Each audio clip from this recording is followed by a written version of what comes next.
In the shifting void between the known and the unutterable, where silicon minds dream of forgotten horrors, the abyss stirs. Welcome to AI Lovecraft, where machine intelligence weaves eldritch tales beyond mortal comprehension. Listen if you dare. Some things are not meant to be known. Please like and subscribe. Now, let's get into the story. Echoes of whispers unspoken. Miskatonic University had always been a repository for the obscure, the forbidden, and the eldritch. Nestled within its labyrinthine library was a collection of tomes so ancient and esoteric that even the most seasoned scholars dared not peruse them. Dr. Edward Langley, however, was not like other scholars.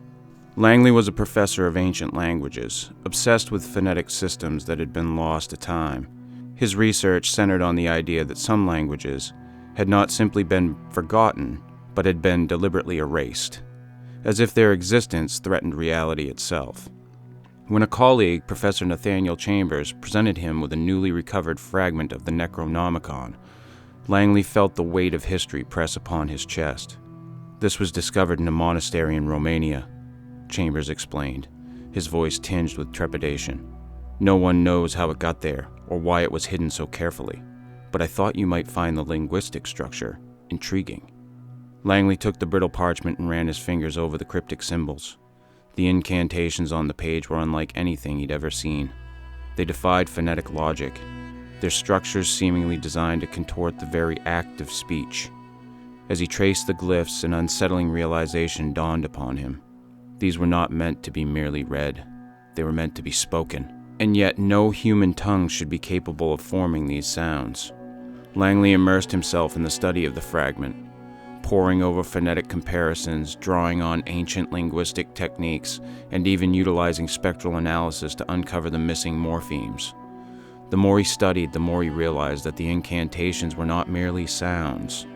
They were keys, capable of unlocking something beyond comprehension. Then the anomalies began. At first they were subtle. He would mispronounce words in casual conversation, replacing them with guttural morphemes that didn't belong. Late at night, the silence of his study was punctuated by faint whispers, but when he turned to look, there was no one there. When he recorded his own speech for analysis, he discovered something truly disturbing. Upon playback, there were voices beyond his own, words he had not spoken, echoes that seemed to call his name. Concerned, his colleague, Dr. Miriam Holtz, confronted him. "Edward, languages aren't just about communication. They shape thought, perception, sometimes even reality itself. You need to stop this." But Langley could not stop. He was too close to uncovering the truth. One evening, after an intense session of phonetic reconstruction, Langley glanced at the mirror across his study and froze. His reflection did not move. As he reached up to touch his face, his mirrored image remained still, watching him with an alien awareness. Then slowly it began to mouth words, not words he recognized, but guttural, unnatural morphemes that sent a crawling sensation down his spine. The next day the physical changes began. His tongue felt wrong, heavier, as if it had reshaped itself to produce the forbidden sounds. His throat ached from the strain of forming syllables not meant for human vocal cords. And worse still, the world around him was beginning to shift. Books on his shelves no longer contained familiar words. The letters rearranged themselves into unreadable symbols.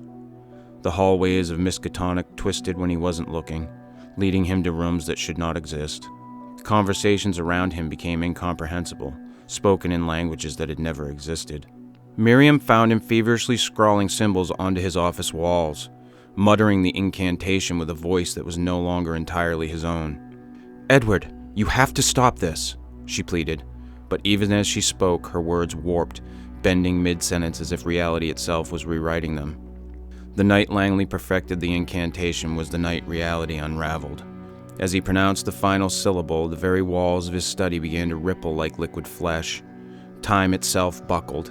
He saw flickering visions of himself dissolving into formless speech, his existence unraveling into morphemes that echoed across unseen dimensions.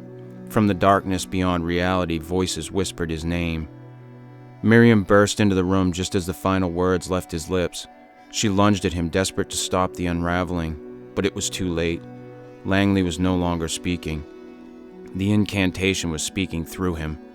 With one last, shattering utterance, his form collapsed, his body unraveling into a cascade of sound as if language itself had consumed him. His flesh dissipated into syllables, his bones into vowels, his consciousness dispersing into a resonance that stretched beyond time. The echo of his final incantation spiraled outward, reverberating through the void, a ceaseless morpheme threading through dimensions unseen, forever speaking, forever unspoken. Miriam survived, but she was not untouched. Her speech was never the same again. Every sentence she formed seemed to carry an unnatural resonance, an underlying vibration that did not belong to her voice alone. Words twisted of their own accord, slipping from her lips in broken and fragmented echoes of the incantation. Sometimes, mid-sentence, her voice would shift, deepening into something hollow and ancient. Syllables she did not understand spilling forth as if spoken through her by an unseen force.